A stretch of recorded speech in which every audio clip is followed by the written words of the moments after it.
आप देख रहे हैं राष्ट्रीय हिंदी न्यूज।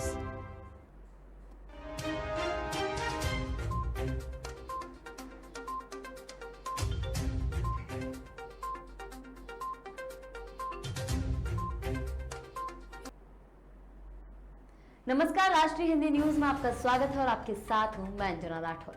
बढ़ते हैं खबरों की ओर।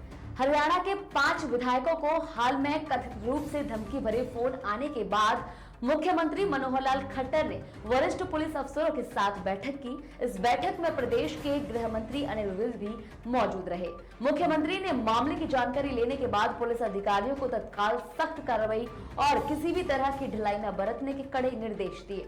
खट्टर ने कहा कि पुलिस अधिकारी प्रदेश की सभी नागरिकों की सुरक्षा सुनिश्चित करें और इस मामले को जल्द से जल्द हल कर अपराधियों को जेल के सलाखों के पीछे भेजें। वहीं हरियाणा के गृह मंत्री अनिल विज ने कहा कि यह किसी दूसरे देश का मामला है, क्योंकि जो फोन आए हैं वो दुबई से हैं और सभी फोन एक ही नंबर से आए हैं। इसके लिए हमारी नेशनल एजेंसी के साथ हमारी स्पेशल टास्क फोर्स संपर्क बनाए हुए है। हम कोशिश कर रहे हैं कि इसका जल्द ही पता लग सके।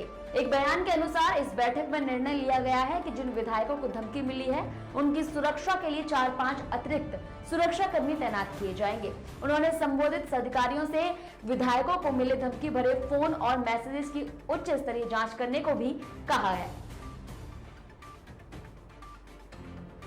नुपुर शर्मा मामले में सुप्रीम कोर्ट की टिप्पणियों पर सवाल उठाने वाले दिल्ली हाई कोर्ट के पूर्व जज जस्टिस एस.एन. ढींगरा और वरिष्ठ वकीलों अमन लेखी और के राम कुमार पर अवमानना का मुकदमा चलाने की अनुमति देने से अटॉर्नी जनरल के वेणुगोपाल ने मना कर दिया है। मुकदमा चलाने की अनुमति वकील C.R. जयासुकनी ने मांगी थी। अटॉर्नी जनरल ने कहा है कि तीनों के बयान स्वस्थ आलोचना के दायरे में हैं, उन्हें अदालत की अवमानना नहीं की जा सकती है। बता दें कि भड़काऊ बयान को लेकर सुनवाई के दौरान सुप्रीम कोर्ट ने बीजेपी की निलंबित नेता नुपुर शर्मा को फटकार लगाई थी। कोर्ट ने कहा था कि नुपुर शर्मा का पैगंबर मोहम्मद को लेकर दिया गया बयान उदयपुर में हुई कन्हैयालाल की हत्या के लिए जिम्मेदार है। नुपुर शर्मा के इस बयान ने पूरे देश में हिंसा भड़का दी है। उन्होंने आगे कहा कि देश में जो हो रहा है उन सब के लिए अकेले नुपुर शर्मा ही जिम्मेदार है। नुपुर शर्मा को पूरे देश से माफी मांगनी चाहिए। वहीं दूसरी तरफ कोर्ट ने बेहद तल्ख मौखिक टिप्पणियों के खिलाफ देश में 117 हस्तियों ने बयान जारी कर आपत्ति जताई है। इन टिप्पणियों को लेकर दिल्ली हाई कोर्ट के पूर्व जज एस.एन. ढींगरा, पूर्व अतिरिक्त सॉलिसिटर जनरल अमन लेखी, वरिष्ठ वकील के.आर. कुमार और अन्य ने ऐसी की आलोचना की थी। बात करेंगे महाराष्ट्र की। महाराष्ट्र में पेट्रोल डीजल सस्ता हो गया है। इसमें पेट्रोल की कीमत में 5 रुपए और डीजल की कीमत में 3 रुपए की कटौती की गई है, जिससे आम लोगों को फायदा होगा। यह फैसला महाराष्ट्र की कैबिनेट में लिया गया है। महाराष्ट्र की नई सरकार ने एक और बड़ा फैसला लिया है।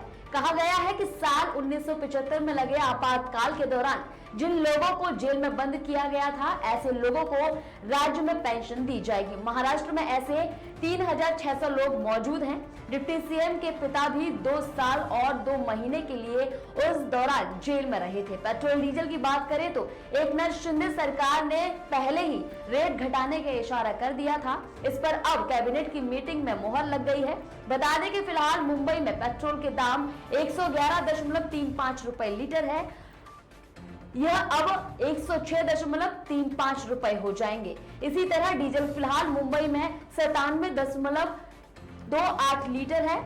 अब इसकी कीमत 94.28 रुपए हो जाएगी। बता दें कि केंद्र सरकार ने करीब 1.5 महीने पहले पेट्रोल और डीजल की कीमतों में कटौती की थी। केंद्र सरकार ने पेट्रोल और डीजल की क्रमशः 8 रुपए और 6 रुपए एक्साइज ड्यूटी घटाई थी। इसके बाद महाराष्ट्र सरकार ने भी राज्य में पेट्रोल डीजल के दाम घटाने का फैसला किया था। तब महाराष्ट्र सरकार ने पेट्रोल और डीजल पर क्रमशः 2.08 रुपए और 1.44 रुपए प्रति लीटर वैट कम करने का कहा था। अब फिर से लोगों को राहत दी गई है। इसके बाद बात करेंगे मध्य प्रदेश की। मध्य प्रदेश में कोरोना के सक्रिय मरीजों की संख्या 900 के पार हो गई है। ज्यादातर जिलों में कोरोना सक्रिय मरीज निकल रहे हैं। सबसे ज्यादा मरीज इंदौर और भोपाल के बाद अब जबलपुर में भी सामने आने लगे हैं। स्वास्थ्य विभाग से मिली जानकारी के मुताबिक पिछले 24 घंटे में प्रदेश में 171 नए मरीज सामने आए हैं। स्वास्थ्य विभाग की ओर से 7,298 लोगों के सैंपल लिए गए थे। कोरोना पॉजिटिविटी दर 2.3% तक पहुंच गई है। इससे साफ है कि 100 मरीजों के सैंपल लेने पर 2 से ज्यादा मरीज पॉजिटिव निकल रहे हैं। ताजा आंकड़ों के मुताबिक प्रदेश सक्रिय मरीजों की संख्या 901 हो गई है। स्वास्थ्य विभाग लगातार बढ़ रहे मरीजों के आंकड़ों पर नजर बनाए हुए है। अधिकारियों के मुताबिक पिछले 24 घंटे में 127 मरीज ठीक होकर घर वापस जा चुके हैं। स्वास्थ्य विभाग लगातार वैक्सीनेशन पर जोर दे रहा है। हालांकि इंदौर और भोपाल में कोरोना मरीजों की संख्या थमने का नाम नहीं ले रही है। इंदौर में सक्रिय मरीजों की संख्या 435 तक पहुंच गई है, जबकि भोपाल में 189 सक्रिय मरीज हैं। तीसरे नंबर पर जबलपुर है, जहां सक्रिय मरीजों की संख्या 84 है। धाकड़ के सुपर फ्लॉप बिजनेस के बाद बॉलीवुड एक्ट्रेस कंगना रनौत ने अपनी नई फिल्म का ऐलान कर दिया है। पर्दे पर रानी झांसी, थलाइवा, जयललिता का दमदार किरदार निभाने के बाद कंगना रनौत ने अपने फैंस को फिर से सरप्राइज कर दिया है। कंगना रनौत अब देश की सबसे ताकतवर महिला रही पूर्व प्रधानमंत्री इंदिरा गांधी का रोल प्ले करने जा रही हैं। फिल्म का नाम है इमरजेंसी, जिसकी शूटिंग कंगना रनौत ने शुरू कर दी है। इसके साथ ही कंगना ने अपने फैंस को ट्रीट देते हुए फिल्म से अपना पहला लुक रिलीज कर दिया है। इंदिरा गांधी बनी कंगना रनौत के फर्स्ट लुक के साथ मूवी का एक टीजर वीडियो भी शेयर किया गया है। टीजर में इंदिरा गांधी बनी कंगना रनौत अमेरिका के राष्ट्रपति को मैसेज देने को कहती है कि उनके दफ्तर में उन्हें मैडम नहीं सर कहा जाता है। कंगना के लुक, एक्सप्रेशन से लेकर उनकी आवाज को इंदिरा गांधी से मैच करने की काफी कोशिश की गई है। वहीं माना जा रहा है कि इंदिरा गांधी के रोल को कंगना रनौत ने परफेक्शन के साथ पकड़ा है। उनका प्रोस्थेटिक मेकअप जिसने भी किया है, उसने कंगना रनौत को इंदिरा गांधी जैसा दिखाने में काफी मेहनत की है और नतीजा सबके सामने है। कंगना रनौत हूबहू इंदिरा गांधी जैसी लग रही है। साफ दिखता है कि कंगना के लुक पर बेहद बारीकी से काम किया गया है। बात करेंगे पटना की। पटना पुलिस ने बुधवार को फुलवारी शरीफ से 2 संदिग्ध आतंकियों को गिरफ्तार किया है। ये दोनों आतंकी गतिविधियों में शामिल थे। पुलिस ने दोनों को नया टोला से दबोचा है। बताया जा रहा है कि इसमें से एक CIMI आतंकी संगठन का सदस्य रह चुका है, जबकि दूसरा झारखंड पुलिस से सब इंस्पेक्टर के पद पर सेवानिवृत्त है। पुलिस ने छापेमारी के दौरान प्रतिबंधित विदेशी दस्तावेज भी बरामद किए हैं। पुलिस के अनुसार इन दोनों के तार कई देशों से जुड़े हुए हैं।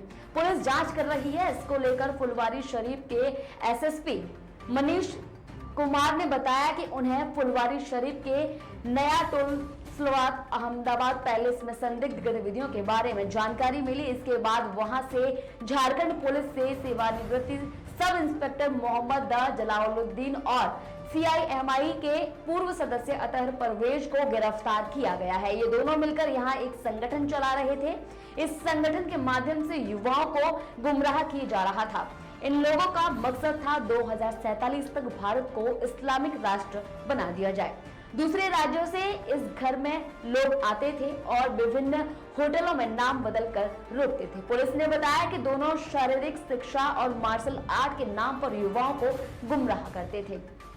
इसके लिए इन लोगों ने किराए पर मकान ले रखा है। बताया जा रहा है कि ये लोग धार्मिक उन्माद फैलाने के लिए भी छात्रों का ब्रेन वॉश करते थे। गिरफ्तार अतहर परवेज पूर्व में CIMI का सदस्य रह चुका है। पुलिस अब इन लोगों के विदेशों से जुड़े कनेक्शन की जांच कर रही है।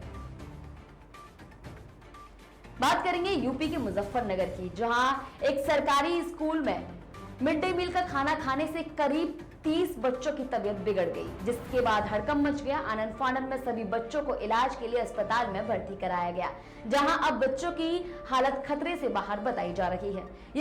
ये घटना मुजफ्फरनगर के बीमीपुर गांव की है। बच्चों का कहना है कि उन्हें खाने के लिए खिचड़ी दी गई थी जिसमें मरी हुई छिपकली मिली थी, जिसके बाद गुस्साए परिजनों से स्कूल में जमकर हंगामा किया गया।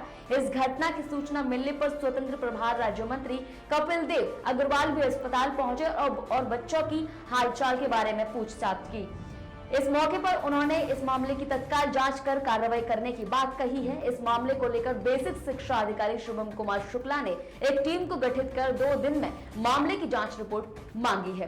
वहीं दूसरी तरफ इस मामले को तत्काल कार्रवाई करते हुए प्रथम दृष्टया स्कूल के प्रिंसिपल को दोषी मानते हुए उन्हें निलंबित कर दिया गया है और एक शिक्षा मित्र का इस मामले में वेतन रोककर भोजन माताओं को भी वहां से हटा दिया गया है।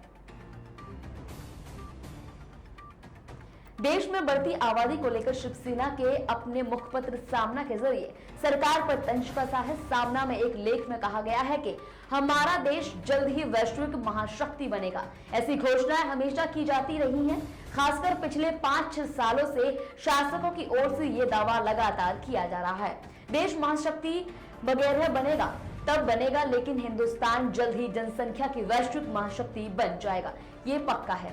शिवसेना के सामना के जरिए ये दावा किया गया है कि अगले 2 सालों में ही हमारा देश जनसंख्या के मामले में चीन से भी आगे निकल जाएगा। संयुक्त राष्ट्र द्वारा जारी की गई रिपोर्ट में इस खतरे की चेतावनी दी गई है। वर्तमान में हमारी जनसंख्या वृद्धि की सालाना दर 0.9% है। ये गति इसी तरह कायम रही तो साल 2013 तक चीन को भी पीछे छोड़ते हुए भारत विश्व का सर्वाधिक जनसंख्या वाला देश बन जाएगा।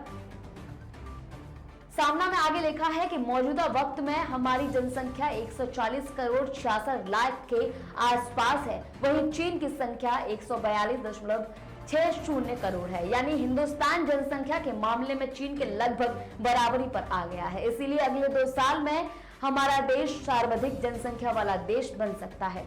ये डर निराधार नहीं है। जनसंख्या वृद्धि के मामले में बड़े पैमाने पर जागरूकता और अन्य उपाय करने के बावजूद आज हमारी जनसंख्या चीन के बराबर पहुंच गई है। बात करेंगे मुंबई अहमदाबाद बुलेट ट्रेन की। Mumbai Ahmedabad bullet train project को और रफ्तार मिलने वाली है। महाराष्ट्र के एकनाथ शिंदे सरकार ने आज मुंबई अहमदाबाद बुलेट ट्रेन के लिए सभी तरह की मंजूरी दे दी है। कैबिनेट की बैठक के बाद महाराष्ट्र के उप मुख्यमंत्री देवेंद्र फडणवीस ने इसकी जानकारी दी है। बता दें कि बुलेट ट्रेन अगले साल यानी 2023 में चलनी थी, लेकिन महाराष्ट्र में जमीन अधिग्रहण की धीमी रफ्तार के कारण देरी हो रही है। यही नहीं, कोविड के दौरान भी इस प्रोजेक्ट में देरी हुई है। अभी तक महाराष्ट्र में महज 20% जमीन अधिग्रहित हो सकी है। पिछले दिनों सूत्रों ने बताया था कि महाराष्ट्र की सरकार बुलेट ट्रेन के लिए जमीन अधिग्रहण करवाने में रुचि नहीं दिखा रही है। बता दें कि अब महाराष्ट्र में सत्ता परिवर्तन हो चुका है। उद्धव ठाकरे के नेतृत्व वाली शिवसेना, कांग्रेस और एनसीपी की सरकार जा चुकी है। सत्ता परिवर्तन के बाद से ही यह अटकलें लगाई जा रही थी कि अब बुलेट ट्रेन को रफ्तार मिलेगी। अहमदाबाद से मुंबई तक 508 किलोमीटर का बुलेट ट्रेन प्रोजेक्ट प्रस्तावित है। बुलेट ट्रेन लाइन में कुल 12 स्टेशन होंगे। इनमें 8 स्टेशन गुजरात में होंगे और 4 स्टेशन महाराष्ट्र में होंगे। साबरमती से वापी तक कुल 352 किलोमीटर की बुलेट ट्रेन गुजरेगी। गुजरात में होकर इस सेक्शन में 61 किलोमीटर में बुलेट ट्रेन के पिलर लग चुके हैं और 170 किलोमीटर पर काम चल रहा है। फिलहाल के लिए खबरों में इतना ही। देखते रहिए राष्ट्रीय हिंदी न्यूज। जय हिंद।